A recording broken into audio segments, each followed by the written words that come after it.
Arthur Wilson Lonschein was born in Brooklyn, New York on February 3, 1920, to Romanian Jewish immigrants Leon and Claire. The Lonscheins worked in a New York City department store, Leon selling men's clothes, and Claire a saleslady, and they raised Arthur in this two-family house in Jamaica, New York. Arthur worked for a local bakery during high school, and he enlisted in the Army on October 24, 1942 as a private. By June of 1944, Arthur was a corporal in the 12th Fighter Squadron, and he was one of 2 ground personnel on detached service, along with 47 pilots, on the Sterling Airfield in the Treasury Islands. June 14, 1944. Dear Mom and Dad,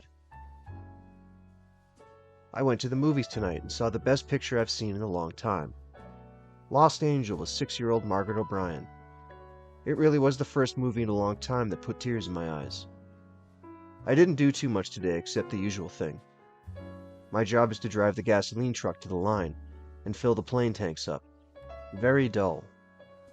There has been a poker game in my hut since I came here every night, and I'm holding my own. I lost the watch Uncle Johnny gave me in the Pacific Ocean, but I bought another good one today for $40.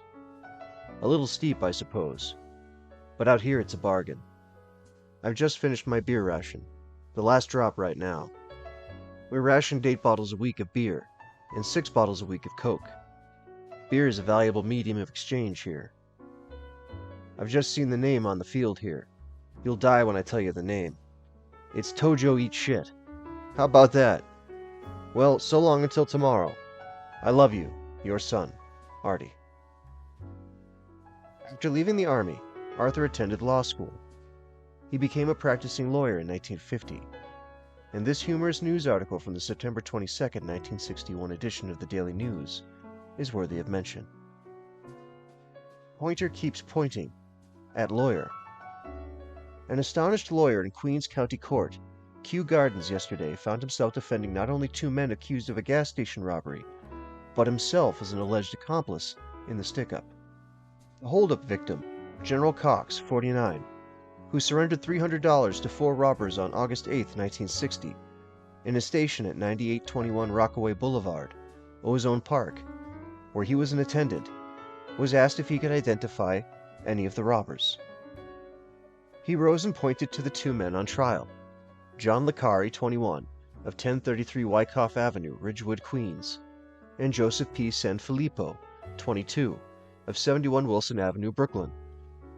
Then he continued with his pointing, and fingered defense attorney Arthur W. Lonschein. Judge Edward Thompson, startled, asked, "Are you sure?" "Yes, Your Honor, he's the man," replied Cox.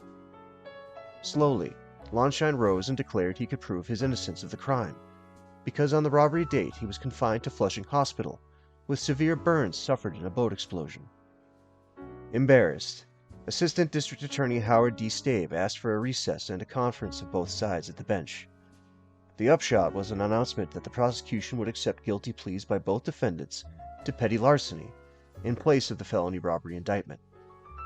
The jury was dismissed, the guilty pleas were entered, and Judge Thompson set November 15th as the sentence date. On November 7, 1965, Arthur Lonschein married Audrey Janet Selby at Temple Keleth, Israel, in Brookline, Massachusetts, and they honeymooned in Rome, Venice, Florence, and Spain before returning to their new home in Whitestone, New York. Arthur's legal career proved to be quite successful, and by the early 1980s, he had become a presiding justice of the Supreme Court in Jamaica, New York. When he finally retired, Arthur and Audrey moved to Atlantic Beach, where they enjoyed many happy years together, until Audrey's passing in 2018. Arthur Gembler followed her 1 year later, on July 25, 2019.